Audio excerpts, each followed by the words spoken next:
এবার যে আলোচনা সে আলোচনায় যুক্ত করে নিচ্ছে অধ্যাপক ডাক্তার মোহাম্মদ আব্দুল আজিজ এমপিকে। তিনি সদস্য স্বাস্থ্য পরিবার কল্যাণ মন্ত্রণালয় সম্পর্কিত সংসদীয় স্থায়ী কমিটি এবং আরও যুক্ত হচ্ছেন অধ্যাপক ডক্টর বেনজির আহমেদ, জনস্বাস্থ্য বিশেষজ্ঞ। আপনাদেরকে স্বাগত জানাচ্ছি আজকের আলোচনা এবং আমাদের মূল অতিথি সৈয়দ ইশতিয়াক রেজা এবং মানুষ ঘোষ আছেনই। যে আলোচনা সে আলোচনায় আমরা দেখতে পাচ্ছি যে শিরোনাম করা হয়েছে স্বাস্থ্য অধিদপ্তরের অভিযান, ল্যাব এইডে একদিনে 70টিরও বেশি এন্ডোস্কোপি মানা হচ্ছে না নির্দেশনা। এবং সেখানে আমরা দেখলাম যে এই এন্ডোস্কোপি, কোলোনোস্কোপি, সিটি স্ক্যানের ক্ষেত্রে যে প্রোটোকলগুলো মানার কথা আছে সেই প্রোটোকলগুলো মানা হয় না। এরকম একটি অবস্থায় রোগীর যে শারীরিক অবস্থা সেই অবস্থাটিও বিবেচনায় বেশিরভাগ ক্ষেত্রেই নেওয়া হয় না, যেখানে বলা হয়ে থাকে এ ধরনের পরীক্ষা নিরীক্ষা সর্বোচ্চ একটি ডায়াগনস্টিক সেন্টারে 10 থেকে 15টি হতে পারে। তাহলে কিভাবে এমনটি হয় সে আলোচনা থেকেই শুরু করতে চাই। ডক্টর আব্দুল আজিজ, আপনাকে দিয়ে শুরু করব। আপনাকে অসংখ্য ধন্যবাদ। 71-এর একযুগ পূর্তি উপলক্ষে 71-এর টেলিভিশন দর্শক এবং সুবাদায়ী সবাইকে অসংখ্য ধন্যবাদ জানাচ্ছি। আসলে প্রত্যেকটা ডাক্তারের যেমন রোগী দেখার একটা লিমিট আছে। আমরা সবসময় বলি যে 30 জনের বেশি যদি কেউ রোগী দেখে তাহলে 30 জন পর যে রোগীগুলো দেখে সেখানে ডাক্তারদের কনসেন্ট্রেশন সেইভাবে থাকে না। ঠিক একই এন্ডোস্কোপি একটা প্রসিজিওর, সেই প্রসিজিওর যদি গণহারে করতে থাকে তাহলে রোগী ফিট কিনা, রোগীর এন্ডোস্কোপি করার মতো তার সক্ষমতা আছে কিনা, এই জিনিসগুলো যদি ঠিক মতো না দেখে সেটা খুবই দুঃখজনক।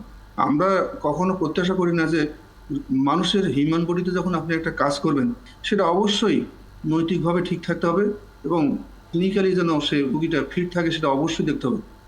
ইচ্ছা হলো একদিনে 70-80টা এন্ডোস্কোপি করলো, যেটা হয়তো অনেক সময় রোগী ফিট থাকে না বা করার মতো ডাক্তারদেরও ধৈর্য 70টা 75টা বা 70টার উপরে করে, তখন সেই ডাক্তারই বা ধৈর্য কতটুকু থাকে, এই জিনিসগুলো অবশ্যই বিভৎস বিষয়। আমরা তো কখনো প্রত্যাশা করি না ল্যাব এইডের মতো ডায়াগনস্টিক সেন্টারে যদি এই ঘটনাগুলো ঘটে, এটা অত্যন্ত দুঃখজনক এবং আমরা কখনো এই জিনিসগুলো প্রত্যাশা করি না। আমরা প্রত্যাশা করি মানুষকে মানুষ হিসেবে দেখতে হবে, রুগীকে রুগী হিসেবে দেখতে হবে।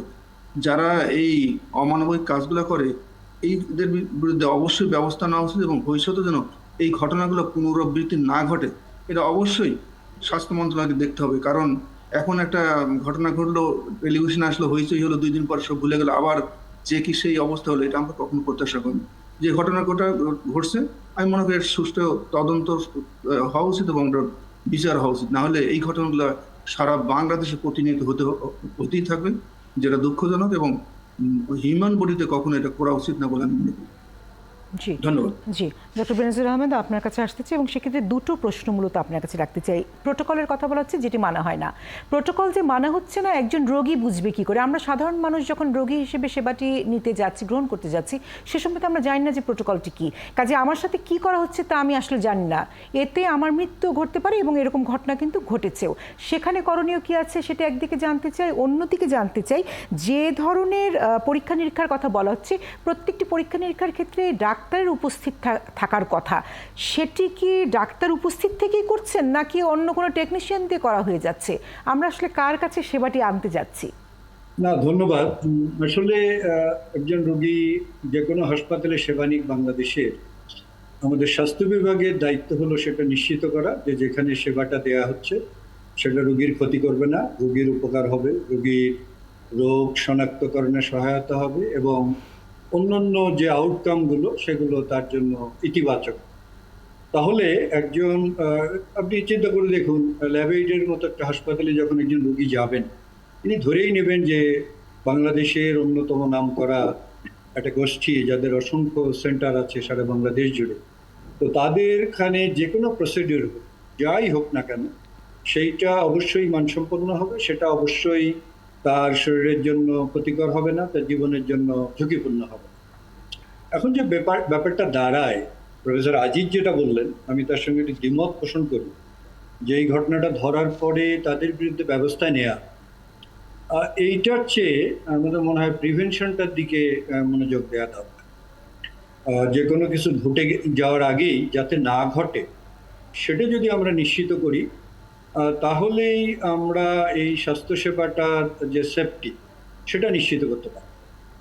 এখন একজন ব্যক্তি কিভাবে জানবেন, আপনি যেমনটা প্রশ্ন করছিলেন যে তিনি যে প্রসিডিওর মধ্যে ঢুকছেন তার কোনো ঝুঁকি নেই বা তার কোনো ক্ষতি হবে না, সেইটা কয়েকটা হইতে পারে। একটা হতে পারে যে যেমন ধরুন, এটা অনেকখানি প্র্যাকটিস করা হয় যে যেভাবে এটা করার কথা পদ্ধতিটা, যেটা স্বাস্থ্য বিভাগ অনুমোদন করে, সেটা ওই বিভাগের সামনে, অর্থাৎ যেখানে এন্ডোস্কোপিটা করা হবে বা সিটি স্ক্যান করা হবে, তার সামনে লাগিয়ে রাখা, যাতে করে রোগী নিজেও দেখতে পারেন যে প্রসিডিউরগুলো ওখানে মানার কথা সেটা হচ্ছে কি। ধরুন একজন রোগীর আধা ঘন্টা লাগার কথা, সেখানে যদি সেটা 5 মিনিটে হয়ে যায়, তাহলে এখানে একটা প্রশ্ন আসে। কিংবা ধরুন ওখানে অ্যাটেন্ডিং ফিজিশিয়ান আছেন কিনা, তাকে যথেষ্ট সময় দেওয়া হলো কিনা, এগুলো ব্যাপার। তবে এখানে আমার আরও একটা এখান থেকে উদ্ভূত হয়েছে, সেই বিষয়টা আমার মাথায় আসছে। সেটা হলো যে এটা ধরুন এন্ডোস্কোপি রিলেটিভলি একটা সেফার প্রসিডিউর, অনেক বেশি জটিল না, অনেক বেশি ক্ষতিকর হওয়ার সম্ভাবনা অত নেই। তো কিন্তু এই যে অনিয়মটা হয়েছে, এবং অনুরূপ আরও অনিয়ম অন্যান্য ক্ষেত্রে যে নেই কিংবা হচ্ছে না, এইটা এবং ল্যাব এইড বা অন্যান্য যে বড় হাসপাতালগুলো আছে, সেগুলোর বাইরে অসংখ্য হাসপাতাল আছে সারা দেশ জুড়ে, যেখানে কিন্তু একেবারে সার্জারি হচ্ছে, যেটা জীবন মরণের ব্যাপার। সেই জায়গাগুলোতে তাহলে কি হচ্ছে? এবং এটা যদি আপনি আরেকটু পিছিয়ে যান, আপনি স্বাস্থ্য অধিদপ্তরের যে বিভাগটা এই হাসপাতালগুলো তত্ত্বাবধান করেন, তাদের যদি সক্ষমতা দেখেন, তাহলে এটা আটকে ওঠার মতো বিষয়। ওখানে হয়তো একজন বা দুইজন পরিচালক আছেন, কয়েকজন উপপরিচালক আছেন, আর মাত্র কয়েকজন সহকারী পরিচালক। এই দিয়ে দেশের হাজার হাজার স্বাস্থ্য প্রতিষ্ঠানকে মনিটরিং করা, তাদের মান ঠিক হচ্ছে কিনা, তাদের কোয়ালিটি কেয়ার হচ্ছে কিনা সেটা নিশ্চিত করা, এটা অসম্ভব। এবারে আমাদের যে মন্ত্রী মহোদয় একজন চিকিৎসক, যিনি বার্নের মতো একটা অত্যন্ত মারাত্মক ধরনের যে আমাদের দুর্ঘটনা, সেইটা নিয়ে অনেকদিন ডিল করছেন। সুতরাং এর রিলিভেন্ট যে জিনিসগুলো সেগুলো ওনার মাথায় আসছে, এবং উনি যে বিভিন্ন হাসপাতালে যাচ্ছেন, সেদিন যে বিভিন্ন সরকারি হাসপাতালে গিয়ে উনি এমার্জেন্সির করুণ অবস্থা দেখেছেন, কিংবা উত্তরায় যে উত্তরা বা মিরপুরে যে একটা হাসপাতালে যে অব্যবস্থাপনা দেখেছেন, এটা একজন মন্ত্রীকে এইভাবে করতে আমরা দেখিনি। সেই জন্য ওনাকে প্রথমে সাধুবাদ জানাই। পাশাপাশি এটা স্মরণ করিয়ে দিতে চাই যে একজন মাননীয় মন্ত্রীর পক্ষে সারা বাংলাদেশের হাজার হাজার কোনো প্রতিষ্ঠানের এগুলো খুঁজে বের করে ব্যবস্থা নেওয়া, তার স্বল্প সময়, 5 বছর হয়তো উনি সময় পাবেন, এই সময়ের মধ্যে ওনার কাছে যে আমাদের প্রত্যাশা যে একটা মানবিক স্বাস্থ্যসেবা গড়ে উঠবে, আমাদের স্বাস্থ্যের যে অ্যাক্সেসিবিলিটি সেটা বাড়বে, গ্রামের মানুষ যেন উপজেলা স্বাস্থ্য কমপ্লেক্সগুলোতে এই মানসম্মত চিকিৎসা পায়, এগুলো করার যে বিরাট কর্মযজ্ঞ, এইটা ওনার পক্ষে কতটুকু করা যাবে সে সম্বন্ধে কিছু সংশয় আছে আমাদের সিস্টেমের কারণে।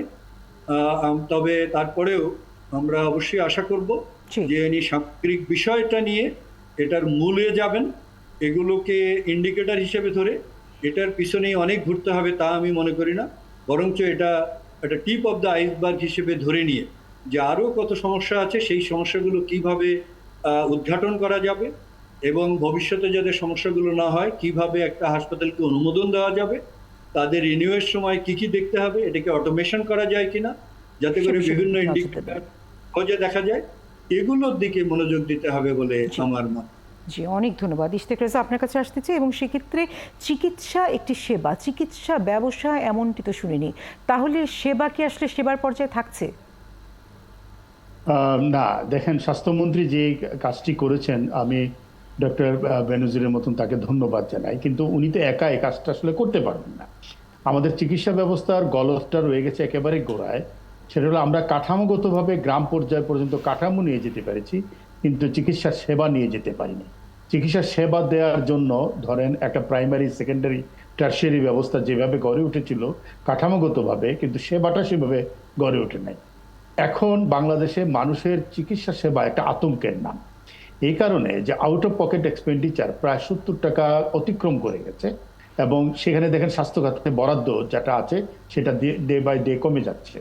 যেটা ব্যয় হচ্ছে সেটা ব্যয় হয়ে যাচ্ছে কাঠামো, বেতন ভাতা ইত্যাদির ক্ষেত্রে। ফলে সেবার জায়গায় এসে আসলে কিন্তু টাকা সেইভাবে বাড়ছে না। বেসরকারি খাতে আমরা যেভাবে চিকিৎসা সেবাটা তুলে দিয়েছি সরকারি খাতের দুর্বলতার কারণে, সেটা সাংঘাতিকভাবে গণবিরোধী একটা বিষয় হয়ে দাঁড়িয়েছে।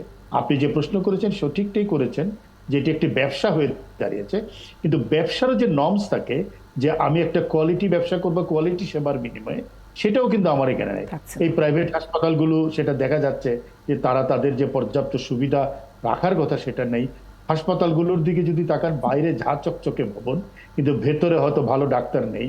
ভেতরে হয়তো যেটা যেটা 10 টাকার কথা সেটা 20 টাকা। আমার ব্যক্তিগত অভিজ্ঞতা, সাম্প্রতিককালে আমি অসুস্থ ছিলাম, মানুষজন জানে, আমি যে অবস্থা দেখেছি প্রাইভেট হাসপাতালে চিকিৎসার, একটা বড় জায়গা হলো যে আপনি সার্ভিস যে কম পাচ্ছেন পরিচিত থাকার কারণে ইত্যাদি তা নয়, বেশিটা যেটা হলো সেটা হলো এত এত পরীক্ষা, কোন পরীক্ষাটা কি কাজে লাগে, কোনটা করতে হবে কোনটা করতে হবে না, রোগীর আসলে এই ধারণাগুলোই নেই।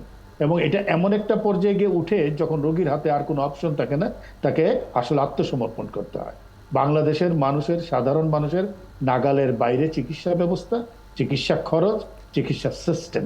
এবং ডক্টর ব্যানার্জি রাইটলি বলেছেন, আপনি অনেক কিছু করতে চান, কিন্তু আসলে আপনাকে ফোকাসটা ঠিক করতে হবে মানুষকে আমি আমার সীমিত সম্পদের মধ্যে কোন জিনিসটা রাইটলি নিতে পারবো। একটা স্পেশালাইজড হাসপাতাল করলেন বঙ্গবন্ধু মেডিকেলে, সেটাই দেখেন আপনি একেবারে ভেঙে পড়েছে। 15,000 কোটি টাকা কোথায় গেছে এখন সেই প্রশ্ন উঠবে। হাসপাতালটা দাঁড়ালোই না, কিন্তু কোনো জবাবদিহিতা নাই। আমাদের চিকিৎসা খাতের সবচেয়ে বড় দুর্বলতার জায়গা হলো কোথাও কোনো জবাবদিহিতা নাই। কোন টাকা কিসে ব্যয় হয়, রোগী মরে গেলেই বা কি হয়। আমাদের একটা মেডিকেল অ্যান্ড ডেন্টাল কাউন্সিল আছে, সেটা আজ পর্যন্ত কোনো চিকিৎসকের বিরুদ্ধে ব্যবস্থা নেয় নাই। চিকিৎসকের বিরুদ্ধে ব্যবস্থা নিলেই রাইট হবে তা নয়, কিন্তু নেওয়ার জায়গাটাই রাখি নাই। এত বেশি রাজনীতি এবং ভয়ঙ্কর কদর্য রাজনীতি পুরো সেক্টরটাকে আসলে একেবারে শেষ করে দিয়েছে। জি, মানস ঘোষ। না, আমি স্বাস্থ্যমন্ত্রীকে নিশ্চয়ই ভালো মানুষ এবং তার পেশাদারিত্ব এবং তার যে অবস্থান সেটি নিয়ে আমার কোনো সংশয় নেই, কারোরই নেই। কিন্তু এটি কি ধরনের পদ্ধতি হতে পারে যে মন্ত্রী হাসপাতালে হাসপাতালে ঘুরবেন এবং একটি দুটি কেস ধরবেন, পত্রিকায় নিউজ হবে, আসল জায়গাটি কেন ধরা হচ্ছে না? সংকটগুলো, গলদগুলো ডক্টর প্রফেসর ব্যানার্জি যেমনটি বলছিলেন যে এই যে মনিটরিং সিস্টেম, মাত্র একজন দুজন পরিচালক, এগুলো দিয়ে তো আসলে কিছু হবে না। বাংলাদেশের বেসরকারি খাতের চিকিৎসা সেবা আসলেই কিছু নেই, এবং যেটি আছে সেটি আসলে পুরোটাই ব্যবসা। পেশাদারিত্বের সঙ্গে ব্যবসা করা যায়, যেটি সৈয়দ ইশতিয়াক রেজা বলছিলেন, সেটিও এখানে গড়ে ওঠেনি। একজন রোগী জানেন না যে তিনি আসলে কোথায় কি সেবাগুলো পেতে যাচ্ছেন, সেটি সরকারি হাসপাতালই হোক বা বেসরকারি হাসপাতালই হোক, এবং কি ধরনের ব্যবহার করা হয় একজন রোগীর সঙ্গে সেটিও ভয়ানক। মানে সেবা নিতে গিয়ে উল্টো তাকে নানা রকম ভয়ানক অভিজ্ঞতার মধ্যে দিয়ে পড়তে হয়। এখন এই জায়গাটি স্বাস্থ্যমন্ত্রী কিভাবে আসলে সমালোচনা করেই যদি বলি, কি করে তিনি কি উদ্যোগগুলো নিচ্ছেন সেটি সারানোর জন্য, সেটি কিন্তু তিনি প্রকাশ করছেন না। তিনি হাসপাতালে গিয়ে দেখছেন, আমরা যেটি জানি সেটি তিনি ফুটিয়ে তুলছেন, এবং হয়তো ওই হাসপাতাল কর্তৃপক্ষ মুচলেখা দেবে বা বলবে যে আমি আর কিছু করব না। তারপর কি, হোয়াট নেক্সট? আমার মনে হয় স্বাস্থ্যমন্ত্রীকে আরো বেশি ওই জায়গাটিতে জোর দেওয়া উচিত। স্বাস্থ্য খাতের দুর্নীতির প্রসঙ্গ আসে, সেটি আমরা তুলেই নিলাম, না হয় ওই প্রসঙ্গটি নিয়ে উনি কাজ করুন, সেটি তার মতো করে প্রকাশ করুন, কিন্তু স্বাস্থ্য খাতের সেবা, স্বাস্থ্য সেবা, হাসপাতালগুলোতে মানুষ দৈনন্দিন কাজের সেবা, সেখানে যেন সে সঠিকটা পায় এবং প্রয়োজনীয় চিকিৎসাটা পায়, সরকারি হাসপাতালে বেসরকারি হাসপাতালে, সেদিকটিতে কি কাজ করা দরকার সেটি বরং উনি অর্ডার দিক, নির্দেশনা দিক, এবং সেটি প্রতিফলিত হচ্ছে কিনা সেটি নজর দিক। জি, ডক্টর আব্দুল আজিজ, আপনার কাছে শেষ মন্তব্য নেব এবং সেখানে প্রশ্ন একটু রাখতে চাই। সেটা হচ্ছে গিয়ে যে যখন এই দায়িত্ববোধের কথা আমরা বলছি, চিকিৎসা সেবার দায়িত্ববোধকে যদি আমি এনশিওর করতে চাই, তাহলে তো জবাবদিহিতাকে নিশ্চিত করতে হবে। সেই জবাবদিহিতার জায়গাটি বাংলাদেশ থেকে উধাও হয়ে যাচ্ছে। আপনাদের চিন্তাটি কি, আপনারা কি করবেন? একটা জিনিস হচ্ছে কি, যে কোনো প্রফেশনে জবাবদিহিতা তো থাকতে হবে, কোনো বিকল্প নেই। স্বাস্থ্যমন্ত্রী একার পক্ষে সারা বাংলাদেশে এই হাজার হাজার প্রাইভেট হাসপাতাল অথবা ক্লিনিকে ভিজিট করে এইভাবে ধরা কোনোভাবে সম্ভব না। সিস্টেমটা তৈরি করতে হবে, সেই সিস্টেমে অটোমেটিকভাবে যদি কেউ সেই সিস্টেমে বাইরে যায় তাকে ধরতে হবে। সেটা অনেকগুলো প্রসিজার আছে, সেগুলো ধরা সম্ভব। স্বাস্থ্য ব্যবস্থা বাংলাদেশে একদম ভেঙে পড়ছে, আমি সেটার সাথে পুরোপুরি একমত না, বাট কিছু কিছু যে ঘটনাগুলো ঘটতেছে এটা খুবই দুঃখজনক। স্বাস্থ্য সেবা বা স্বাস্থ্যর যে খরচ, 68% আউট অফ এক্সপেন্ডিচার, যেটা নিজের পকেটে খরচ করা হচ্ছে। শুনে বাংলাদেশের, আপনি যদি পার্শ্ববর্তী দেশ ভারতে যান, আমি নাম ধরে ধরে বলতে পারি ভারতের সবচেয়ে যে ভালো ভালো হাসপাতাল, সবচেয়ে এক্সপেন্সিভ হাসপাতাল, সেখানে আপনি 78 থেকে 90% রোগী বাংলাদেশি। বাংলাদেশের মানুষ যে টাকা খরচ করে না সেটা না। টাকা খরচ করবে, কিন্তু সেই টাকাটা যেন জায়গার মতো খরচ হয়, টাকাটা যেন খরচের জায়গায় খরচ হয়, সেটা হলো সবচেয়ে বড় ইম্পর্টেন্ট। আর মানুষ টাকা দিয়ে সার্ভিস কিনতেছে, সেই সার্ভিসটা যদি ঠিক মতো না দেওয়া যায়, এটা অত্যন্ত দুঃখজনক। যেটা হচ্ছে যে 10টা এন্ডোস্কোপি করা হয়, সেখানে যদি 70টা এন্ডোস্কোপি করে, সেটা কোয়ালিটি বা সেটা মান কতটুকু ভালো হবে, সেটা অবশ্যই বিবেচ্য বিষয়। আমরা এটা কখনো প্রত্যাশা করি না। আমরা যেটা মনে করি যে জবাবদিহিতা অবশ্যই স্বাস্থ্য মন্ত্রণালয় করতে হবে। স্বাস্থ্যমন্ত্রী সাহেব প্রত্যেকটা ক্লিনিকে যে এটা দেখতে পারবে না, দেখার সময় না। তার যে হ্যান্ডস আছে বা তার যে মন্ত্রণালয় আছে, মন্ত্রণালয়তে ডেফিনেটলি কারো না কারোর দায়িত্ব আছে এইগুলো দেখার। যারা এইগুলোর অনুমোদন দেন, ডেফিনেটলি সেইখানে অনুমোদন দেওয়ার যোগ্যতা আছে কিনা বা সেটা চালানোর সক্ষমতা আছে কিনা, সেইটা না দেখে যদি এই দায়িত্বগুলো দেওয়া হয়, তাহলে অবশ্যই এই বিপর্যয়গুলো ঘটবে এবং এটা ঘটতেই থাকবে। বেনজি ভাই একটা কথা বলছে যে এন্ডোস্কোপি করতে যা কত মানুষের স্টোমাক পারফোরেশন হয়েছে, ইসোফেগাস ইনজুরি হয়েছে, এগুলো যদি আপনি রেকর্ড দেখেন তাহলে বুঝতে পারবেন। এটাকে খুব ছোট করে দেখার কিছু নেই। বাংলাদেশের মুসলমানি নিয়ে কি লঙ্কা কাণ্ড কয়েকদিন আগে পেপারে ইলেকট্রনিক্স মিডিয়া দেখলেন, যে একটা হাজামরা মুসলমান করে সেটা নিয়ে বাচ্চারা মারা গেল, সেগুলো নিয়ে সারা বাংলাদেশে কত হয়েছে হলো। কোনো জিনিসটা মেডিকেলের কোনো যে এই জিনিসগুলো যেটাই করা হচ্ছে, সেটা অপারেশন হোক, প্রসিজার হোক, এটা একটা লিভিং হিউম্যান বডিতে কাজ করা হচ্ছে। এটাকে কখনো ছোট করে দেখা সুযোগ নেই। সেখানে এন্ডোস্কোপি হোক, ইআরসিবি হোক, মুসলমানি হোক, যেটাই করা হয় সেটা যেন ভালো জায়গায় হয়, করার মতো পরিবেশ হয়। যিনি করতে পারেন তার জন্য অভিজ্ঞতা থাকে এবং তার জন্য এক্সপিরিয়েন্স থাকে, সেই লোক দিয়েই করে হবে। না হলে অঘটন ঘটে গেলে সেটা আর কোনো অনেক সময় সেখান থেকে ফিরানো সম্ভব নয়। মানুষ টাকা দিয়ে সার্ভিস কিনতে যায়, সেই মানুষগুলো যদি প্রতারিত হয়, তাহলে অবশ্যই এটা দুঃখজনক। একজন সাংবাদিক হয়ে বললেন যে বঙ্গবন্ধু স্পেশালিস্ট হাসপাতাল, শুনেন, একদিনে এত বড় হাসপাতাল আপনি কি বলে ওয়েল ইকুইপড করবেন, এটা সম্ভব না। আমরা সেখানে সিন্ডিকেটের সদস্য, আমরা এটাকে চালু করে ভালোভাবে চালানোর চেষ্টা করতেছি। আপনারা যদি সমালোচনা করেন, অনেক কিছু সমালোচনা করতে পারেন, কিন্তু একদিনেই এত বড় এখানে 3000-এর বেশি। একেবারেই তাই। সমালোচনার মধ্যে আমরা ফেলতে চাই না, আমরা সেবাটি পেতে চাই। এবং সেক্ষেত্রে যে অভিযোগগুলো ওঠে, যে দুর্নীতির চিত্র আমাদের সামনে আসে, অথবা যে প্রশ্নগুলো খুব বড় আকারে ধারণ করে, সেই প্রশ্নের উত্তর যেন আমাদের মেলে, সেই প্রত্যাশাটি আমরা রাখতে চাই। এবং সেই প্রত্যাশায় আপনারাও অংশ, আপনারাই আমাদের প্রত্যাশা পূরণ করবেন, সেই প্রত্যাশা রেখে এই আলোচনা আজকের জন্য শেষ করছি।